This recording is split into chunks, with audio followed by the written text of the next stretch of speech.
I am so glad you convinced me that the family car should be the Defender 110. It is so beautiful inside, it's so comfortable, and it just feels indestructible. Yes, it really is. I've been waiting a long time for the new model to come out. The Defender 110, I'm telling you, it's my favorite car of all times. It's my third one.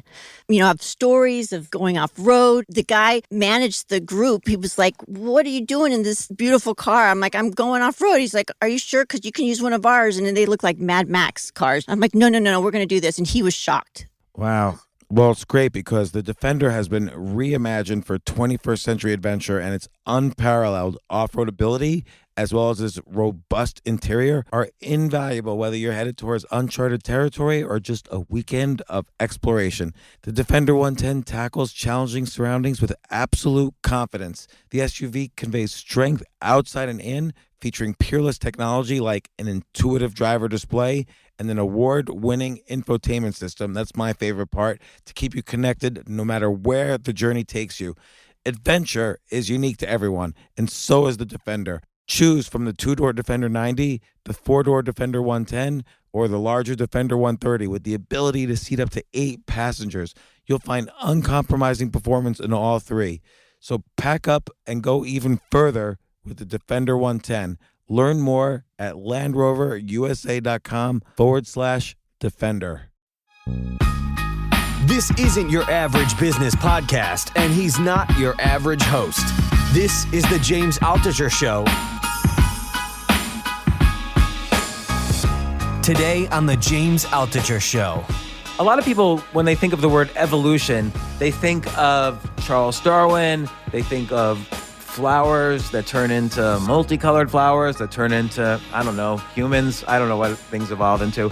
But evolution happens everywhere in life. And it happens in your job, it happens in your industry, it happens in your passions, it happens in your relationships, it happens in your life. Evolution and its relationship to success is critical to understand. I'm going to go through a bunch of examples in this next episode with some specific concrete actions you can take to figure out how your life, whether it's your job or money or relationships or other aspects of your life, how your life can evolve and why this is not only critical for success, but it's even morally critical. Here we go.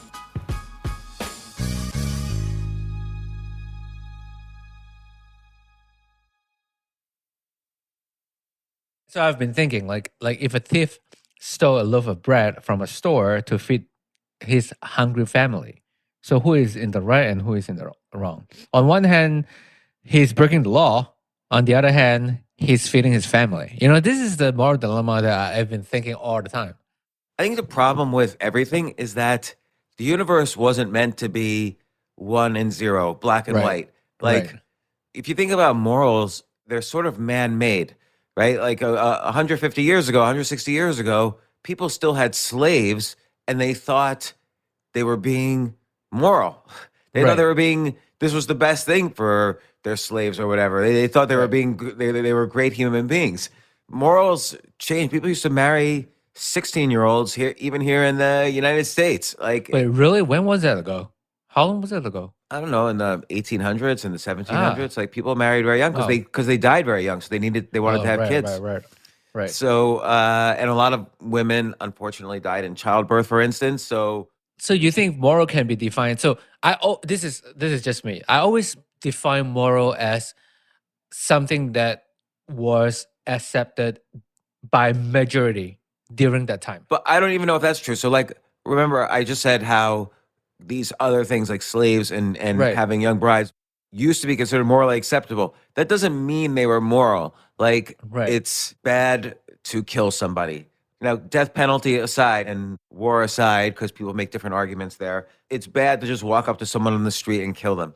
I think Right. we all universally agree, even if there was some time in history or some society where murder was acceptable, you can't really say, oh, well, it's good for them, but not for me. Like there's this whole concept of moral relativism where it's what's good for your society is good for your society, but other cultures are different. So you can't judge, for instance, other cultures for things they do that we consider immoral because that's the moral relativistic approach. Like every society has their own set of morals.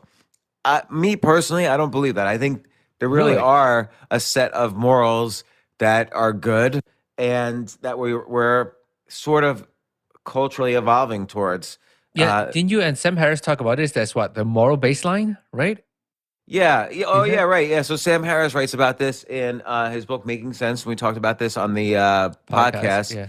And the flip side is maybe we don't know yet what is the correct morals that we're still evolving towards. Maybe there's some things we do now that 100 years from now we'll be shocked. Oh my God, I can't believe Right. people in the 20th century, I don't know, ate pork or whatever. Yeah, but the thing is, like, what do you think would be the moral baseline? Like, I mean, like, yeah, killing is bad, but like, other than prosecutions, but stealing, it's very relative, right? But if you're stealing money for yourself, then yeah, that's totally wrong. But if it's stealing like food for your family, like arguably that's correct in a sense because you're trying to make sure your family can survive, Yeah, but why did he have to steal for his family? Did he not 10 years earlier, did he do poorly at a job and was fired and now he has Right. to steal for his family? So the moral question really might be that it was immoral for him to put himself in circumstances where he couldn't do what he was responsible for doing. I think some things do depend on context. You can't just say all stealing is bad. What if there might be gray areas there. So that on the one hand, there probably is some sort of moral absolutism, roughly, where Right. you pretty much know what's ethical and what's not. And at the same time, there's a lot of gray areas as well. But I don't believe I don't believe that for one society, cutting off the hands of little kids who shoplift is an ethical thing. Even if it was okay in that society, I personally don't think it's ever ethical. Right. But the thing is, like, even ethical, right? That was sort of like human doesn't grow up with those built in themselves. Like it's sort of like you have been taught by society or you have been taught by your parents, no? Yeah, but that's why because humans have the ability to be taught and we don't just live on instinct alone, that's how we evolved. Like humans are Right. basically these skinny, hairless apes that somehow conquered the world. And Right. it's interesting. Like in Yuval Harari's *Sapiens*, he talks about how humans arrived in Australia. So humans had never been to Australia. Humans came from Africa, and at some point or other, they crossed an ocean or whatever it is to get to Australia. And within 2 or 3 thousand years, basically every animal that was more dangerous than humans on Australia was extinct. So Wow. humans basically are lethal, and it's not because we're so huge and dangerous. It's because we learned how to be social and cooperate with each other and teach each other new things based on our environment. We're the only species that spread naturally all over the planet. So Right. we had to be very adaptable in order to survive. Maybe there were other species trying to survive that didn't because they weren't as adaptable as us. You think human is the most dangerous species? Well, right now we are. I mean, there's no animal. First of all, think about this. Like an animal can kill another animal that it attacks one on one. Right. But humans can set fire to a forest and kill every animal in the forest with just one action. So humans Right. learned how to scale death. That's how humans learn how to scale their business too. Yeah, exactly. Right. We find the forest and then set it on fire. But no other animal could say, "Let's destroy all the chimpanzees in this forest by setting on fire." No other animal thinks like that. We're the only ones. Yeah, and humans the only one that can sort of plan long term, right? Yeah, we can plan long term, and we could cooperate with more than 30 other individuals, which no other primate can. So, what do you think is the moral baseline? Like, no killing. Do you think that's the only moral baseline? No, I think, the golden rule, which happens in every single society, do unto others. I think I even was taking notes on this once. Wait, really? I for- would, to be honest, this is literally we're just talking and then this came out. Do you already take notes on this? Yeah. So it's interesting how this one rule happens in every religion. So in Christianity, of course, it's do unto others as you would have them do unto you. Do you mind explaining what that means? Yeah, so if I don't want anybody to gossip about me, I shouldn't gossip about anyone else. If I don't want anyone to kill me, I shouldn't kill anyone else. If I want opportunities in my life, I should help other people get opportunities in their life. Ah. And that's where, there could be a system that's immoral. So, for instance, if you're preventing people from succeeding in it for any reason, like let's say, racism, or you're keeping slaves, or hurting other people in some way by slandering them. If you don't want people to stop giving opportunities to you, you have to keep giving opportunities to other people. So that's Right. a little bit more nuanced. Do unto others as you'd have them do unto you. But that's Christianity. So Right. in Buddhism, there's a saying, hurt not others with that which pains yourself. In Islam, love for your brother what he loves for himself. Even in Stoicism, what you avoid suffering yourself, seek not to impose on others. And Taoism, view your neighbor's gain as your own gain and his loss as your loss. So So it's the same that's an message. interesting one, by the way. People often hate when this is like the reverse of the golden rule, Right. which is the same thing, but you want to be happy when others are happy, which many people aren't. So that's Yeah. the reverse side of that. A lot of time, like when people are happy, we'll be like, "Oh, why is that guy so happy? That guy Yeah, is like an idiot." or we get jealous or envious. It's interesting though that one concept is in every single religion throughout history and Yeah. around the world. And they are not like anything close. Like Christianity and like Buddhism and Taoism, they are like so far apart too. Like, but the concept is just the same. It's Yeah. almost like that's like a bigger conscious around the world. So if you think about it, that might be the only rule. Like everything else is sort of derived from it. Like don't steal, don't lie. But maybe if it's an immoral system that you're in, maybe it's okay to steal. And so this is where you get into the gray area, because what's a moral system for one might be an immoral system for another. Yeah, and also like this could be me, but like I felt I said this a lot because every time I listen back to the recording, I heard me saying this a lot. Sometimes I also felt like moral system was built to benefit only one party, like the man-made moral system, not the Yeah. not the one golden rule concept. Right, but You know? let's take if you're a prisoner in a Nazi concentration camp, would it be bad for you to steal bread? Would it be bad for you to escape, essentially breaking the law? No. So the law is definitely the most extreme version of man-made, Right. and so it has nothing to do. The law and what's a moral baseline and absolute moral baseline are two completely different things. Although the law tries to match what's moral, it might be the case that a dictator will not make moral laws, in which case it might be moral to steal because you need to feed your family, and you were deprived of opportunities, so in an unfair system. Right.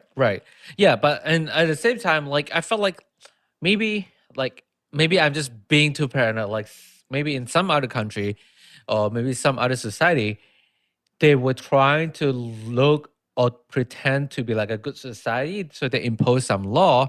But if you look a little bit deeper, that law is just benefiting like the higher.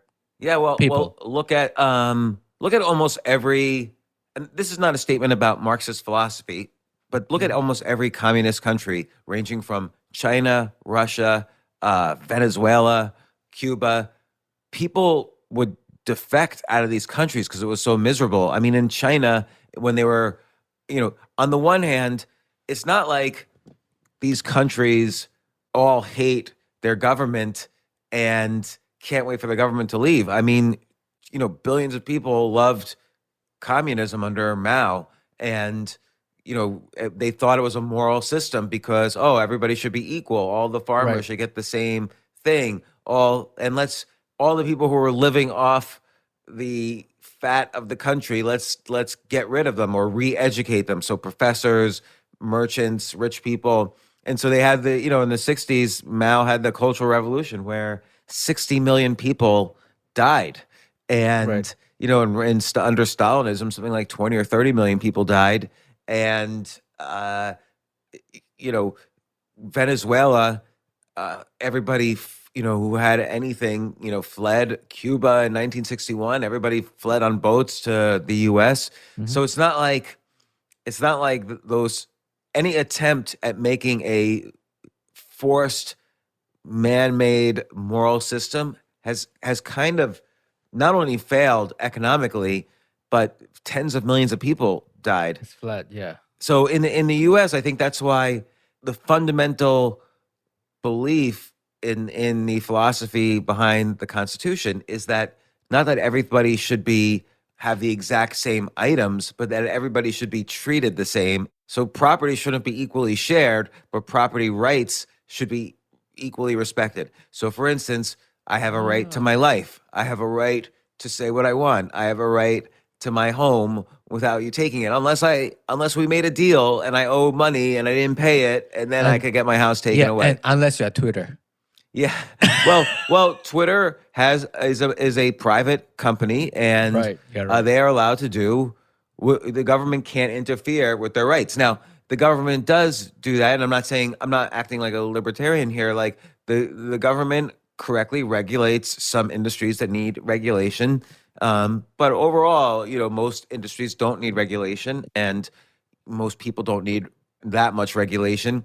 As few laws as possible is the best. Like there's all sorts of weird laws. Really? Yeah. Well, is that the reason why while you're searching out the weird laws, is that the reason why it's constitution? I mean, I think you and Jason Pfeiffer talk about this, like the constitutions, it's a little bit vague.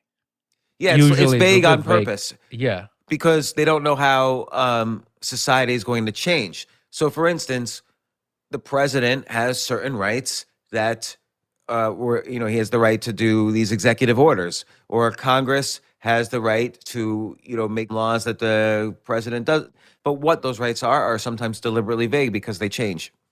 Right. Yeah, because also like human involved too. With the rise of technology, the human views on moral and ethics also change, I believe, because like before there's Facebook, before there's computers, who really cares about data privacy, right? No one cares about data privacy and all. But with Right. technology, that change. Yeah, right. And then it becomes a kind of philosophical / legal question, like is your data your something you own? Right. Like so the Constitution or whatever, the philosophy of the United States says if it's something that's your property, you have the rights to do with it what you want, unless there's due process, or the Fifth Amendment. But okay, I have these very interesting questions, right? I just thought of this. Like how habits, right? So like human internet habits. I felt like internet habits was sort of manipulated or maybe even trained by the big company, right? Like what you see on the ads or wherever, they sort of train your internet activity and habits, right? What you see and stuff. But since you were trained by them, do you think they own your habit? The reason why I brought up habit, it's because a lot of the ads and advertisement was targeted towards your habits, like what you Yeah. see and what advertisement you got shown. You know what I mean? What's the moral side of that? Do you own the habit? If your habit was trained by the big tech company, you know what I mean? Yeah, you do. Like, let's say you're a great piano player because you Right. had a habit of studying the piano every single day, Right. and you make a living playing the piano, and someone cuts off your arm, you can sue that person for your career earnings. You know how much money you would have made for your whole career because that was a piece of property, your skill. It's not so much your habit, but your skill that you use to make money. Right. You can put a monetary value to it, and so you can sue people over that. And you say, well, what if I didn't make a living as a piano player? It doesn't seem fair that it's just about money. But the thing is that suing someone over taking away your rights to play the piano is about money. So you have to be able to measure it somehow. So for me, I can't sue for, I was going to be a great concert pianist and now I can't. Well, I don't play the piano. So Right. it doesn't matter what I was hoping to be later on. You have to, that's why it's very much, money becomes this way of measuring how immoral something is. Is it the best way to do something? No. Right. Like if let's say a husband or a wife cheat on each other, then in some states, I guess that's related legally to the divorce, but in some states it isn't. So then it's just an ethical thing as opposed to something that, again, there's no perfect matchup between a man-made legal system and a moral system. So the Right. moral system might say it's unethical to cheat, and the legal system might say in this state it is, but in this state it isn't. Right. So I mean, it's pretty sure it's benefit whoever that makes the law. So like maybe the friend of the lawmaker was cheating, so they have to like make it to like, okay, they have to find a loophole saying that, okay, it's not that bad. You know what I mean? Yeah, but I think that's fine. I think You asked originally, and this is very important for thinking about careers and success and stuff like that. You start off with the premise that is it unethical to feed your family, but as opposed to helping a homeless person when you can.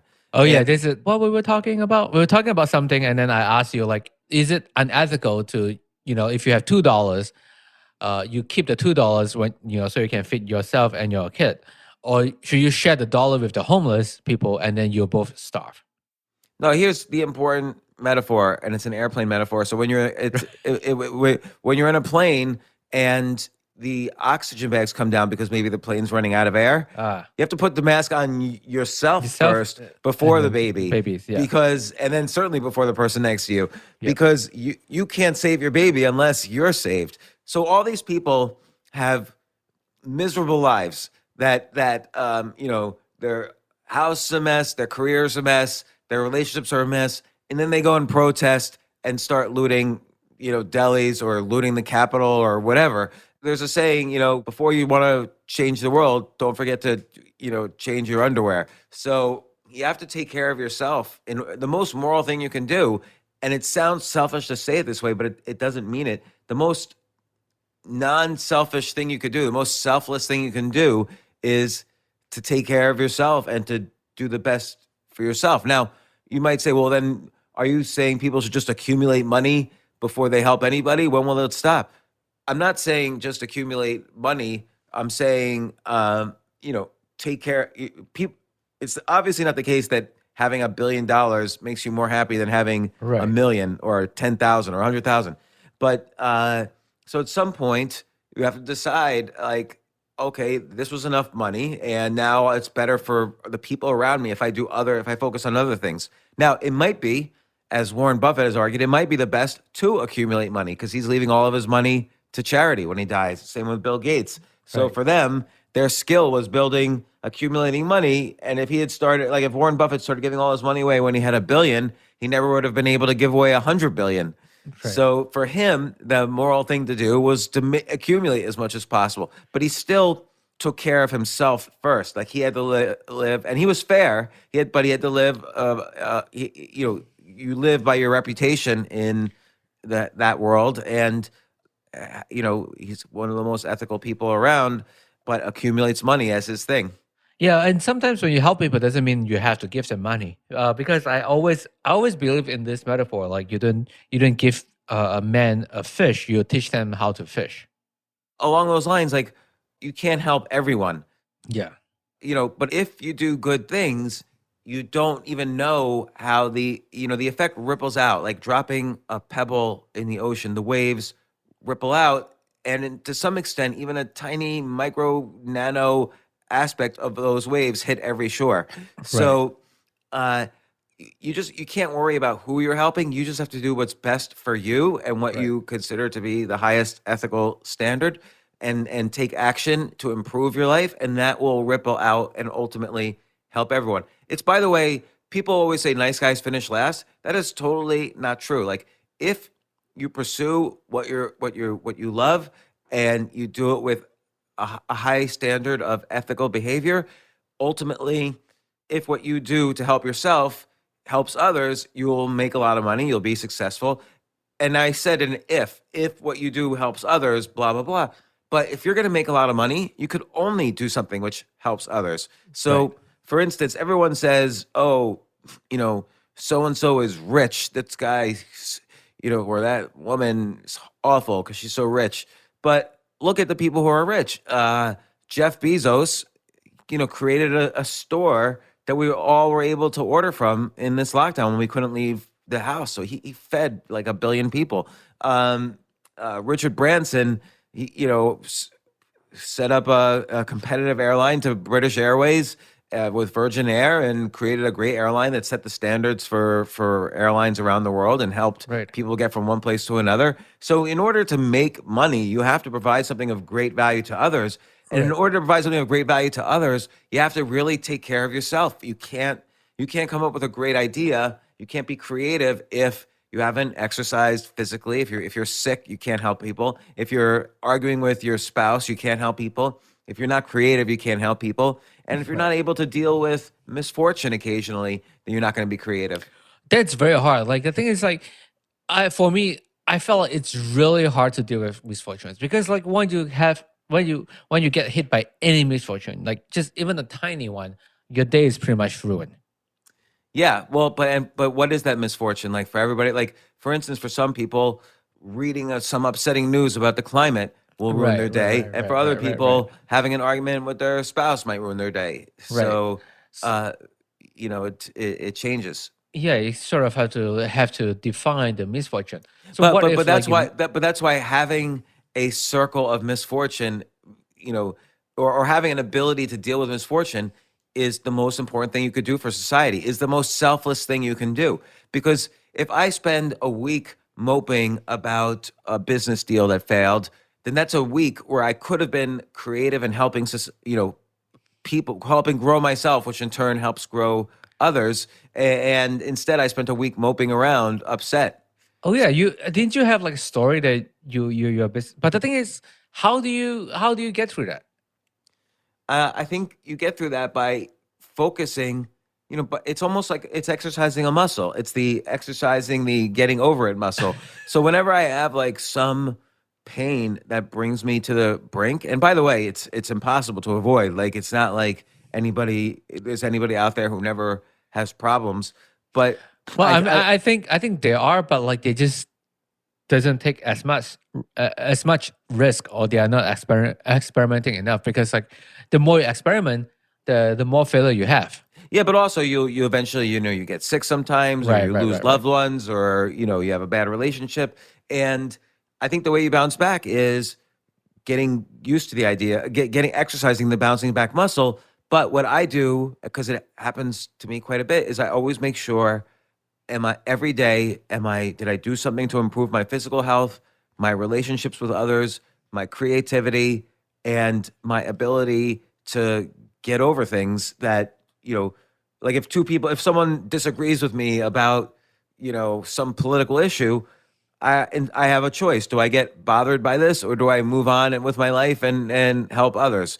So, or and again, helping others is equivalent to success, because you're not going to succeed if you're not doing something that people need. So, Right. Ken Langone has this. Didn't Ken Langone has this famous story where he helped people make a billion, then he became a millionaire. yeah, no, he basically said no man is an island unto himself. No man is a self-made billionaire. Right. He helped 3,000 people become millionaires, and that's why he's a billionaire. What you put out into the world comes back to you, and that's the only way to have success, and that's related to moral behavior and ethics. I mean, Adam Smith, in his 1776 book, The Wealth of Nations, calls this the invisible hand that, free markets kind of force people to be ultimately moral and ethical, as opposed to the opposite of that, which is kind of a more Marxist philosophy. And the idea is, again, all people are created equal, but it doesn't mean all people have equal amounts of things. I don't want to have a baseball signed by Mickey Mantle, for instance, and other people might not want to have a chess set. So it's not like we all have equal things. Everybody wants different things. Some people like to garden on a mountain, and other people want to fly around in private jets. I mean, I feel bad asking about this. Does it mean like having one moral system is not as justified? You know what I mean? Since everyone is different, everyone wants different thing. No, but I think that's why you broaden it as much as possible. So we know stealing is bad, but ever since actually the Code of Hammurabi in 1776 BC, an eye for an eye. So, or maybe that's a Bible one, I don't know. But it's around the same time. So there's even a moral standard that's lasted for thousands of years to decide when you go against the moral system. So I think there are absolutes here, although it's a gray. There are gray areas. Yeah, and also that's always like what, like you always say, like there's a good reason and there's a real reason, right? Yeah, and also there's the other thing is the good reason is, killing is a moral thing. But if you think about it, there's no, and I'm going to disagree with myself a little bit, there's no absolutes in the sense that God came down and said, don't kill anyone. And then suddenly humans who were just killing people left and right stopped killing people. First off, humans unfortunately do still kill a lot of people. Second, you know, it's not like this is a universal law of physics not to kill people. The good reason was, oh, God told us that this was ethical. The real reason is that if you kill people, DNA won't replicate as much. And What do you mean? The goal of humans, like any species in evolution, is to reproduce itself. So if I kill Right. somebody, that person can no longer reproduce. Most ethical rules are designed to help DNA increase. DNA Right. is the real master of the universe because Yeah. it's DNA that wants to replicate as much as possible. And so anything that goes against against the replication of DNA or the reproduction of more humans, anything that goes against that is magically considered to be unethical.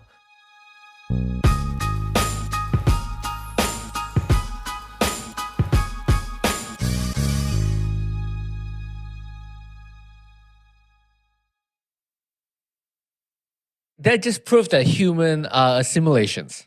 And then there's all this rule. It's sort of like the programming sort of like stop humans stray away from their path or whatever it's called. You know what I mean? So it's like reprogramming, storing informations on our DNA and replicate them.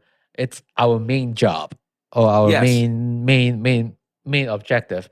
And then like when the God say, like I said, when the God say like, oh, don't kill people, that it's like when the programming, when you log into the computer, when you first use the program, there's like a prompt and say that, please do not do this, and then sign, and I agree, So like that, I'm pretty convinced that like humans are in simulations. Oh, yeah. Computer simulations. Well, yeah, that could be. Maybe they set up these laws. Some other species outside this dimension set up. Let's see what happens ethically when we have species who evolve like this and laws of physics like this. Yeah, and like just like programming, right? You have to type in like, okay, just like programming, you have to set the boundaries for the program to run. So in programming, you have to set the rule first on the header, and then you start writing all the code after. Yeah, that's the problems too with studying like evolutionary biology. Like it's easy to figure out the evolutionary reason for every action that we do, but it's interesting. Some things you can ask, well, what good does X, Y, and Z do? So why is it better for some people to paint a painting instead of gather food for the tribe? Right. And Darwin actually writes about this, but not in his original book on natural selection. I think he has a theory of special selection where why do artists and people who engage in culture, why do they sort of rise up in the tribe? And so it's not always about, evolution is not 100% about, hey, whatever's best for the tribe is best for, whatever's best for me is best for the tribe, or sorry, whatever is best for the tribe is what evolution wants. Evolution, again, just wants to replicate. It's not about what's best for the tribe. It just turns out that being good for the tribe is best for replication. But think about art. Art is not necessarily good for the tribe. I mean, you could argue, oh, art teaches and people love art and everything like that. But when you're an artist, you have what you're basically saying from an evolutionary perspective is, I have so much ability to feed myself that I can even do extra things. Like I can be an artist. And it's a form of, what peacocks do is, they spread their colorful, feathers. So an artist is saying, look, I can create this beautiful object, so I'm even more valuable than the people who are just feeding the tribe. I could feed the tribe and do this extra thing. So I have extra evolutionary abilities. Right. So that's good for replication. It's not necessarily good for the tribe. That's why it's DNA that's at the controls and not humans. What if the other reason why like artists is so good is also artists is sort of the record of the history, right? So what if your DNA programming has to look back what happened 1,000 years ago? So like artists is probably one of the first few that actually draw on the cave, like what's happening. Well, that's very interesting actually, because maybe there were societies that were just like us, or species that were just like us, but they didn't have art. And so because of that, at some point they died out because they weren't able to, they ended up repeating too much of the mistakes of the past. But look Right. at like Homo sapiens have been around about 250,000 years. Right. But Homo erectus was another human species that was around for 1.5 million years and then died out. So we don't really know why they died out. But to your point, there's not really a lot of drawings in caves from Homo erectus. Humans Right. are more creative. Although, we'll see if we survive 1.5 million years. They survived a long time, but Right. we might be too smart for our own good and cause our demise. But all the other human species, Right. was Neanderthals, Homo Neanderthal, yep. erectus, and then there's like 3 or 4 others.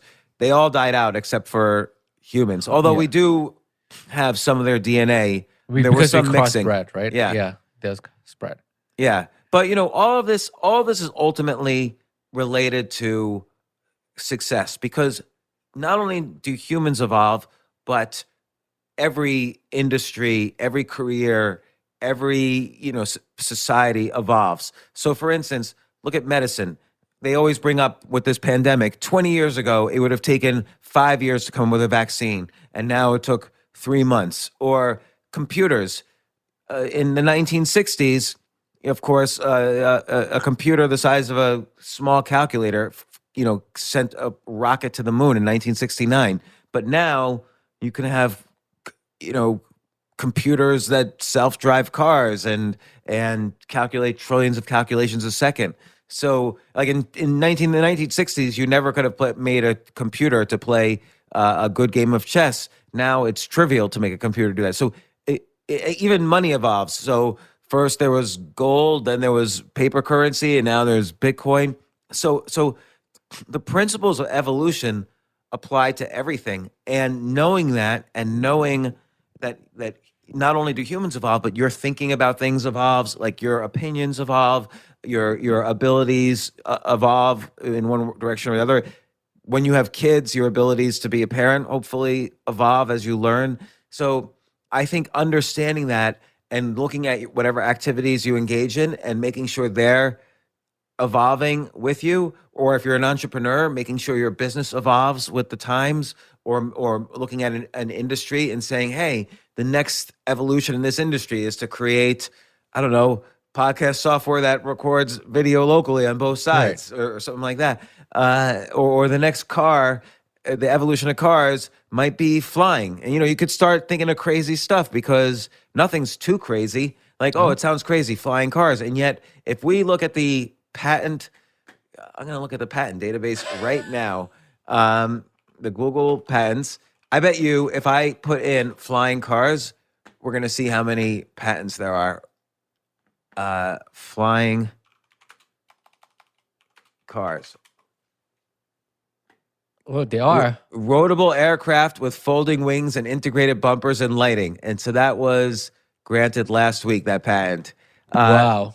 Vehicle inflatable flight. That was for transportation on public road. So, wow, and it's an inflatable aircraft. I never heard of that. Let's see, a modular air-land vehicle, and this was filed March 19th by some guy named Raymond Joseph Schreiner. So who's Raymond Joseph Schreiner? Is he like an employee at Google, or is he just some like random like crackpot in like, Idaho who's building modular aircrafts in his backyard? When I type in that name, the first thing that came out is find a grave. Yeah, so he died in 1981, and yet he filed a patent in 2017 for a flying car. I think this guy was a time traveler. Wait. This guy flew to the future, or flew back to the past and died there. No, after what he happened? built flying cars. What happened is he was supposed to came here and warn us about the virus, but he made it worse. So he just came up with the flying cars. Yeah, like why don't they show the guy who he's such a great inventor? He made the flying car, and yet he's not. There's nothing else about him. Like now, I'm even putting in like flying car, and But the thing is, like, I felt like inventor wasn't really famous until they die. maybe Thomas Edison was famous while he was still alive. Is he really an inventor though? It's more like Yeah. a gangster, no? No, well, I mean, like many inventors, he used a team and he didn't give them credit. But Right. that's like many great inventors. I'm even putting in Raymond Joseph Schreiner flying cars, and there's I don't know. It's on Pinterest. There's a lot of boards about him, but that's it. Maybe he just doesn't want to, get I'm himself more known. convinced than ever. Raymond Joseph Schreiner came from the year 2485 and came to here, gave us the patent for a flying car, and then went back to 1940, got married, and died in 1981. He probably like, hey, like we need a flying car that can save the human life. There's like, a big disaster in the future, the volcano erupted, Yeah, earthquake and shit. Unless there's flying cars that we can hide in. or maybe the reverse. Maybe he wants society to die, and he knows that the earlier they get flying cars, maybe he's like crash into everything. some kind of like wild activist. Okay, so here is like flying cars, drone taxi, and other futuristic personal transportation. So let's see. They mentioned our man, Raymond, solo inventor Raymond Joseph Schreiner, for point-to-point travel via air vehicle. It covers a modular air-land vehicle that may be separated into air and land vehicle modules, which may be operated together or separately. The air vehicle module of this invention is capable of interconnecting with the land vehicle module by landing directly on the road module, and which may be stationary or in motion during interconnect. Oh, so that means you could fly your vehicle and land on a moving vehicle. This patent's insane. And this guy is just a solo. He's just some guy in. He is in Mountain View. So I bet you he works for. It works for Google. Yeah, let's maybe. Yeah, because Google is into all that or thing Apple. now. All right. So wait, let's find. I'm gonna Google Ray Schreiner. I gotta find this guy. This is what happened on the podcast. James just tried to track people down. Yeah, and here's a guy who's an expert in squirrels. I mean, that would be more the kind of guy who submits a patent for Flying cars. Yeah, flying car. But Mountain View, it's interesting that I don't know. There's this guy who works for a radio station, but there is no Ray Schreiner who's involved in flying cars except on the patent itself. Man, Ray Schreiner's fooling us all. I'm convinced he's a time traveler. Time traveler. Came back and warned us about the virus. But again, so this came out of a discussion of how, if you want to be an entrepreneur, you have to always ask, what is the frontier? How is your industry evolving? Well, clearly, air, water, and land are coming together in transportation at some point. Science fictions were predicting it for 100 years, and now we're actually seeing vertical takeoffs and landings start to happen. The next step is going to be some sort of flying car. So it's not good enough to just create the exact other car company as your competitors. You have to evolve. The only reason anyone should start any company is you're evolving some aspect of the industry. Right. But how does a plumber evolve? Well, maybe there's no plumbers in, I don't know, Jacksonville, Florida. And so the way you evolve the industry is by becoming a plumber in Jacksonville, Florida. But you don't want to become the 800th plumber in Jacksonville, Florida, who just does the exact same thing. So if there's no evolution at all in your thinking, it's a bad business idea. And again, you could ask, well, how do you know? How do you think about how an industry can evolve? Well, one way is what we talked about the other week. How can you evolve your skills? How can you evolve the domain? Or how can you evolve the field? So with podcasting, you could say, hey, I'm not going to just be an interviewer. I'm only going to interview people in a spaceship, while orbiting the Earth. And so that would be an evolution of the interview format podcast. If you want to evolve the domain of podcasting, you could say, well, I want to make software that's better than Zoom. If you want to evolve the field, you can say, well, I'm going to start a company that's a mobile ad network for podcasts. And so you could only know how industries evolved if you study the skills, domain, and field of that industry. Right. So, and again, you also have to understand the history to understand what's the frontier. But this is part of understanding, the field, is understanding the history of the field. I think that model kind of sums it up, how to be creative and think about evolution in any endeavor in your life. Yeah. Take tennis, for example. So in the early 80s, late 70s, if you look at the champions like John McEnroe and Jimmy Connors, they were kind of skinny guys. They didn't lift weights. And then Boris Becker came along and he dominated the tennis world. He was like the first tennis player to take lifting weights seriously. So he had more strength so he could hit a more powerful shot. And in chess, if you take the world champion from 1850, and if he were to play against any decent player now, he would probably lose because chess, the theory of chess has evolved. Every industry, every game, every science, anything worth doing tends to evolve. Because everyone, like you said, everyone is so different, right? Everyone wants different things. So everyone's also see things differently. So in one industry, the more people in the industry, the quicker it's going to evolve. Right. Well, that's the power of cities because, No, ideas. in New York City, though.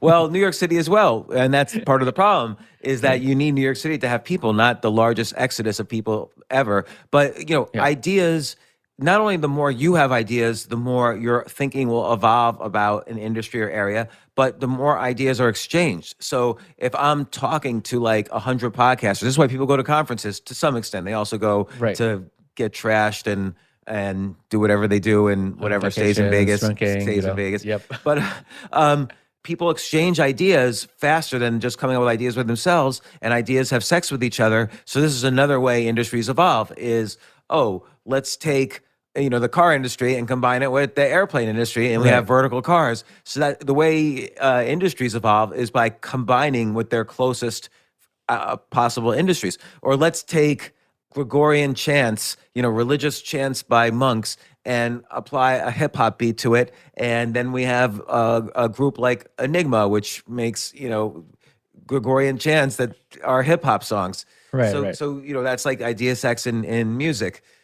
Idea sex is the best way to figure out how to evolve, your industry. Yeah, but idea sex alone, I don't think it's enough. Like you have to experiment too.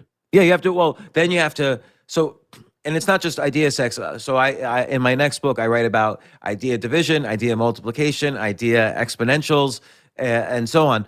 And then, but yes, then you need what I call the law of 10,000 experiments, which is you're not going to be an expert the first time you try something. So if I just pick up a tennis racket, I'm not going to, it doesn't matter how talented you are. Talent only takes you so far. It's 99% hard work. You have to learn enough to know how to evolve and come up with ideas and so on. But then in order to learn, you have to experiment. You have to actually you can't think your way to a skill. You have to practice something and do it. So I might experiment with tennis by saying, everyone else is really good. What can I do differently? Maybe I'll try weightlifting. So and I'll be a bodybuilder practically, but to keep my speed so that my swing is more powerful than everyone else's. Or in comedy, you might say, no one's ever experimented by saying, the most disgusting things they've ever done in their life. And then you have George Carlin, Lenny Bruce, Richard Pryor, comedians started to evolve into being much more personal. Or Google, search engines. Google was like the 10th search engine. So the first search engine, if I was searching for James Altucher, it would only look for documents that had the word Altucher in it. And the more times the word Altucher appeared, the higher it would rank in the first search engine. Right. And so you had EINet Galaxy, the World Wide Web worm. Then the next generation after that was Lycos and Excite and a bunch of others. And then the algorithm kept evolving until Google, Larry Page had the best algorithm, which is, hey, how many other important pages link to this page? And that will determine how important this page is. And that's the ranking. So everything evolves in life. And you could either do it through some sort of idea sex, which, by the way, is the Google one, because he took the algorithm for ranking academic papers and applied it to, he combined search engines with the way people rank science papers. So that's idea sex. Also understanding skills domain field, and also having a plus minus equal, because you need to have a coach that helps your thinking and who has maybe more knowledge than you have about an industry. And then you need to compare ideas with your peers, and that's how you get ideas fast. And then you need to be able to explain them to someone you're teaching, because that's the fastest way to That's the way you know you've learned something, is when you can explain it simply. I felt like that's a metaphor right there. It's called idea dating. So you first have the idea sex, and then you have to take the idea out to date. You have to buy them food or whatever. That's the executions, and then when they get married, they have baby, and then that's your product and that's your success. Right. I'm not sure if that makes sense. But yes, but you know what? It's interesting because your metaphor mostly works in real life, which is that people might have a one night stand fling and Yeah. then they decide to start dating. Like it used to be people would date and then they would have sex after dating or after they were, God forbid, after they got married. Right. And but now people tend to have like this one night fling and then they start dating. And that's what you basically just said. Like, boom, there's idea sex. And then idea dating is executions and all. Yeah, but you know what? Experimenting. Actually, that is a good metaphor because usually people, like, let's say people meet and they go on a.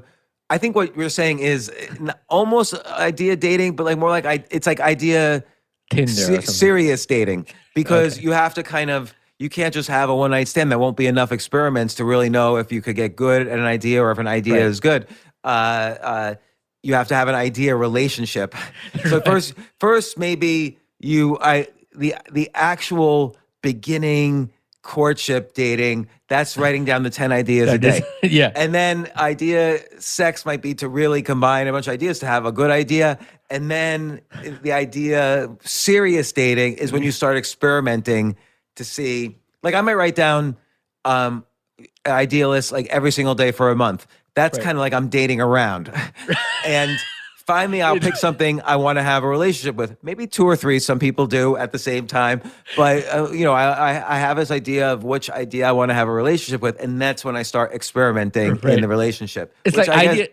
It's an idea Tinder. So when you write the ideas down, you just swipe right the whole time, and then you get match a couple one, and then you start to take them out for dinner. That's not a bad idea. I think there's an idea there of an app we should implement.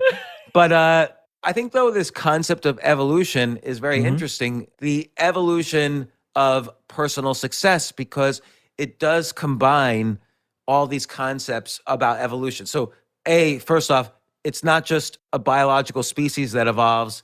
Industries evolve, culture evolves, society evolves, politics evolve, even war evolves. Every skill evolves, every domain evolves, every field evolves. In order for a species to succeed, it has to continue evolving. Right. And in order for you to succeed in an industry, you have to find out how that industry is going to evolve. And the way you do that is through what I've been calling a plus minus equal, idea sex, the 10,000 experiment rule, all these concepts for skipping the line. And then you have to have abilities in persuasion to be able to convince people this is how this is evolving. Communication is going to be one of the most important skills. Like I was talking to my daughter the other day, and she was talking about like, why do people think so hard about what to major in college? And she was right, because nobody cares at all what their employees or people they work with majored in. You just want to know if someone has skills. And the most important skill, there's two, it's like I had this conversation with Tucker Max, like there's 2 important skills. There's the execution skills where I'm going to build a new computer. I'm going to build a car. I'm going to program a car. I'm going to make a new food to put in the store. So those are execution skills. And then there's like, let's call them hard skills. And then there's like the softer storytelling skills, but they're just as difficult to get good at. So being able to communicate and persuade, this is 50% of the skills you need in the next century. You need to be able to help people communicate. And look, we know writers, and these people have been on our podcast. We know writers, not just novelists, but nonfiction writers or copywriters or advertising writers. Some of these people make millions a year because of writing, because of their ability to tell stories and their ability to understand how storytelling evolves. Like an ad used to be, just a little square on a newspaper. And now you get these emails that are like 40-page, advertisements that scientifically are shown to work. And, the study of writing and how to make money with it has evolved. Huh. Well, the other question is that, I mean, like to bring all this up, to bring, the big circle back around, do you think evolve with a moral baseline? Yeah. So yes, I do. I think evolution. Yeah, this is actually bringing it full circle. I think evolution is moral. So if you're just not improving your relationships, if you're not improving your health, if you're not improving your creativity and your ability to deal with misfortune, then I kind of think in a subtle way that is immoral. It doesn't mean you should be ashamed of Right. yourself. It means you're just not doing the best thing for society if you're not truly helping yourself move forward. The best thing you could do for society is to be healthy, for instance. And the best way to be healthy, since we're constantly decaying as we age, the best way to be healthy is to work on your health so you stay healthy or become more healthy. The best way to be creative, so potentially you could come up with something an idea that helps people, is to exercise your idea muscle. So, by writing 10 ideas a day. And so that helps your idea muscle evolve. Right. And so if you're not evolving, then ultimately it's a net, you are not creating as much good in society as you possibly could be. Right. Hence, you're not helping society evolve. And so you can view that as immoral. All right. Well, so okay, this might be too late to ask. What do you think the difference between humanity and society? Because every time when you mention society, I feel like society is just what's around us, and Yeah, so humanity is like the whole world. Right. Humanity is our species and the rules that make up the way our species can evolves, basically, the DNA of our species.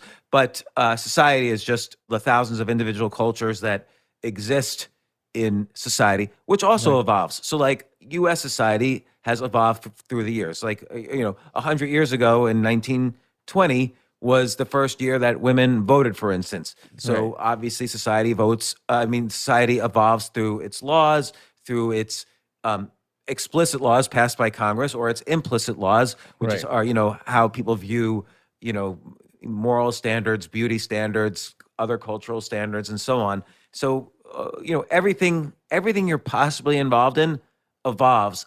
The question is, in what direction? And so you just have to need to see a little bit ahead, like, the next step for humans is to have virtual reality, Zoom meetings. And so you could say, I'm going to help, that's going to be an area of success. Or the best thing for humanity is if I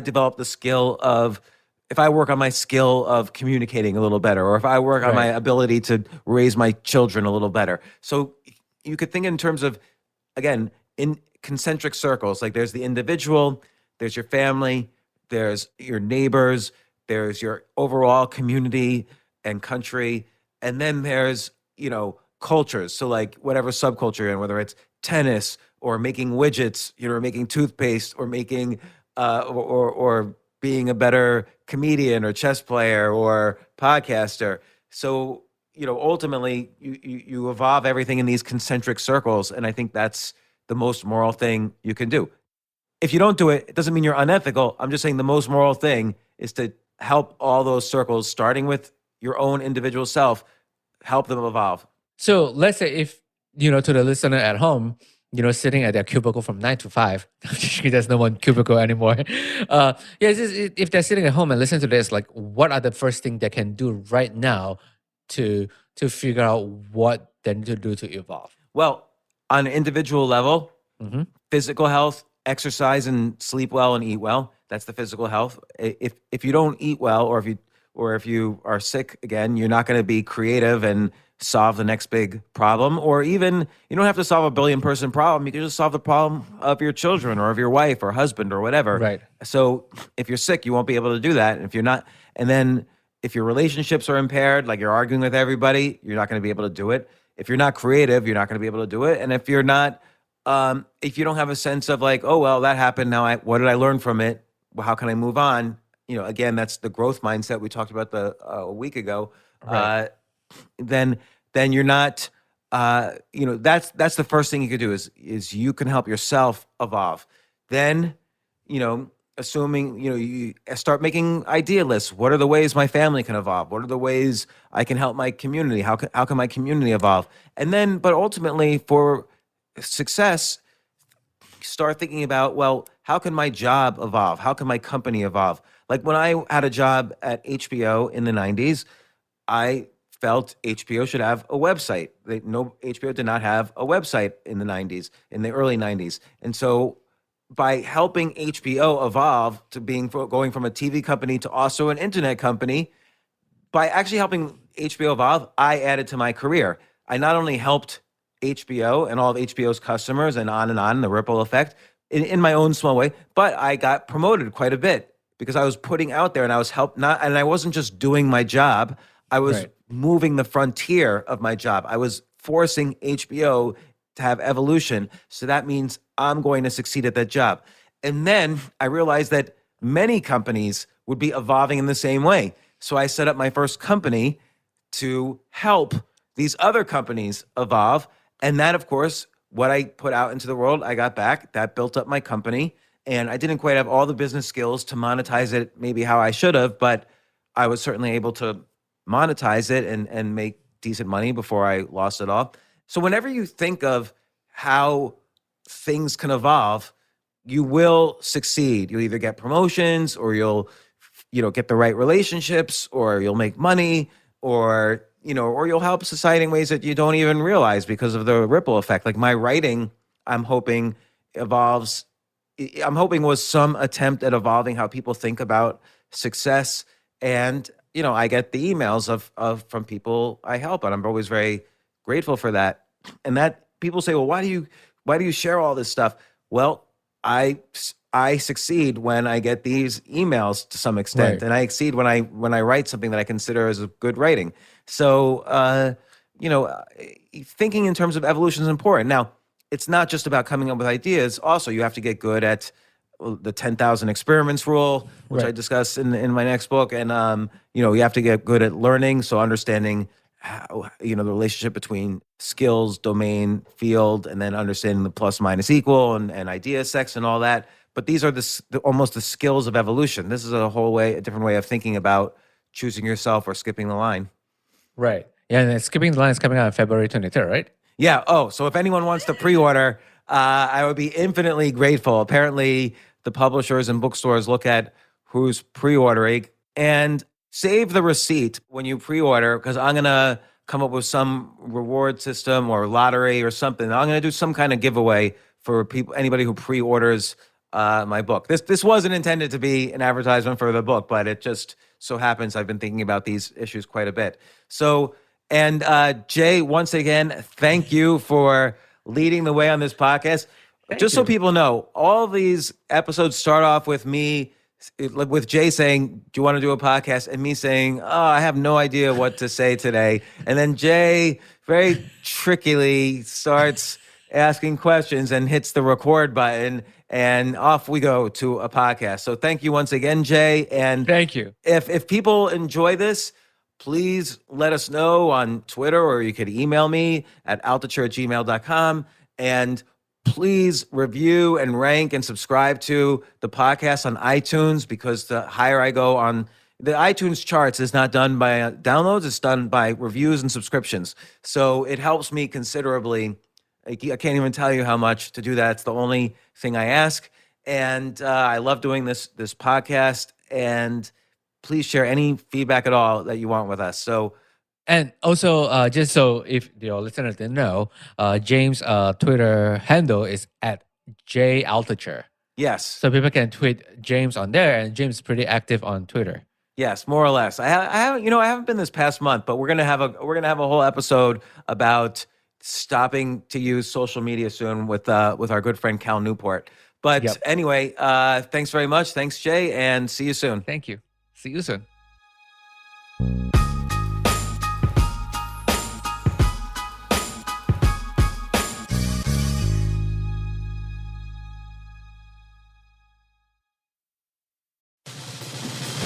These days, we're all investors, trying to be smart with our money despite our worst impulses. But at iShares, we believe that deep down inside of every investor is a better investor. One that's just waiting to be let out. Explore iShares ETFs and insights and let your best investor out. Visit iShares.com for more information.